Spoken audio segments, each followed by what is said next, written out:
At the beginning of the story, two Russian soldiers are huddled inside a small bunker, keeping watch on a German base. One of them is observing the enemy through binoculars when they suddenly come under fire.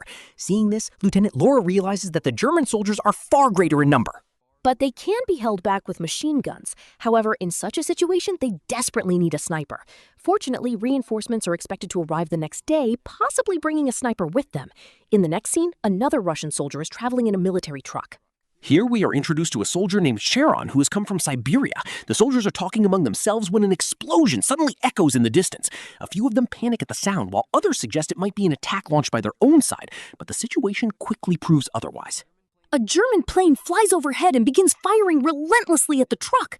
Within moments, several soldiers are killed and the rest scramble for cover. Surviving an air attack in such an open field seems almost impossible.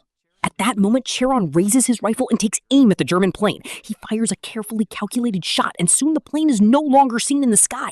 The other soldiers are left stunned, while everyone else was struggling to save their own lives. Sharon's courage stood out. In the following scene, Lieutenant Labora presents a war report to his commanding officer. He explains that most of his men are being killed by German forces. They urgently need reinforcements, and most importantly, a skilled sniper.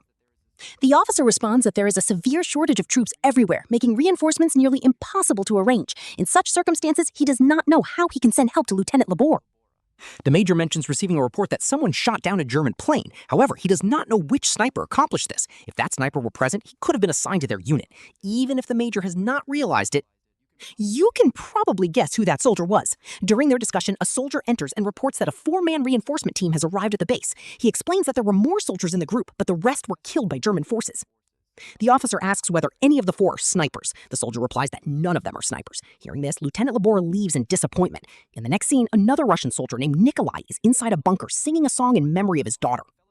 A fellow soldier named Mikhail lies nearby, quietly listening to the song.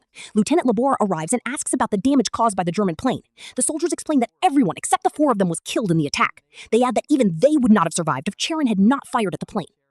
Meanwhile, Charon enters the bunker and meets Nikolai and Mikhail. He had come inside after hearing a song being sung in their local language. From this, he understood that the singer was one of their own people, which is why he wanted to meet him. While Nikolai and Mail are talking, a sergeant suddenly appears and calls Sharon away. Sharon is taken directly to Lieutenant Labor. Labor steps forward and asks why Sharon did not mention shooting down the plane in his report. Sharon replies that he only fired a random shot and did not consider it important. However, Labor tells him that his precise shot destroyed the plane, which is a major achievement for them. He then decides to conduct a shooting test. His plan is simple. If Sharon proves himself, he will appoint him as the team's sniper. Labor sets up 3 targets in front of him and orders him to fire at the wooden figures. As soon as the command is given, Sharon shoots with remarkable precision, striking vital points on the targets. Seeing this, the lieutenant is astonished, as he has been searching for a sharpshooter like him. Labor tells him that he wants him to serve as the sniper for their unit and asks if he is willing. Sharon is stunned, because becoming a sniper is considered a great honor for any soldier. Without hesitation, he accepts the offer. After the test, Sharon and the lieutenant return to the bunker. Suddenly, heavy bombing begins. The soldiers panic and take cover inside the bunker.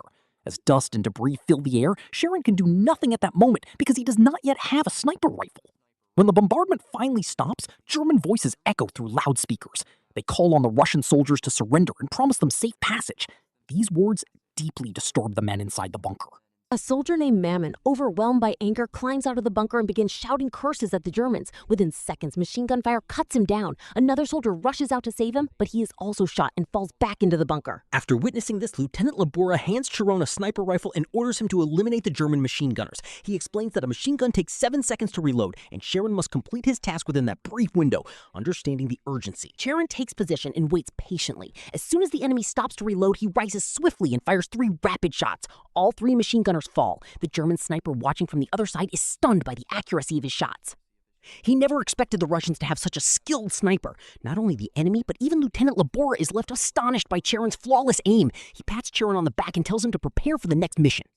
Meanwhile, German Major Braun reports the sniper attack to his superior officer, von Rulich. Major Braun urges him to take serious action against the Russians. Von Rulich becomes furious after hearing the report. He says he was told that the Russians were weak and had no snipers.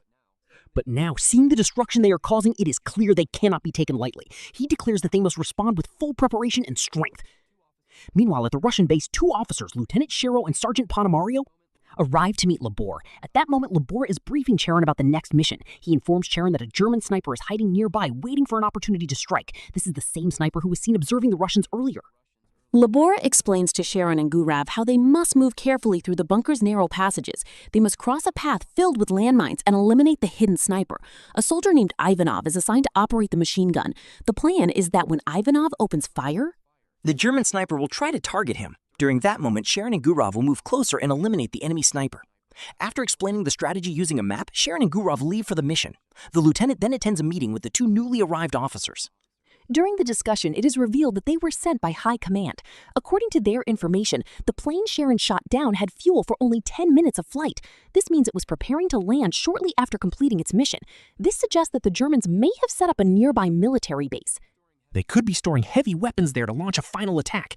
Therefore, the Russian forces must push them back before they grow even stronger. Labora agrees and begins forming a new strategy. Before Sharon leaves, Lieutenant Labora calls him into his room and gives him a watch. He tells him to keep it safe and says he expects him to return it after completing the mission. His words clearly mean that both soldiers must return alive. With this understanding, Sharon and Gurav set out on their dangerous task. Among the two German snipers lying in ambush, one is a highly skilled marksman named Schultz. He's the same sniper who was seen observing the Russians earlier. For a brief moment, Schultz leaves his position due to a personal need and instructs his partner not to fire until he returns.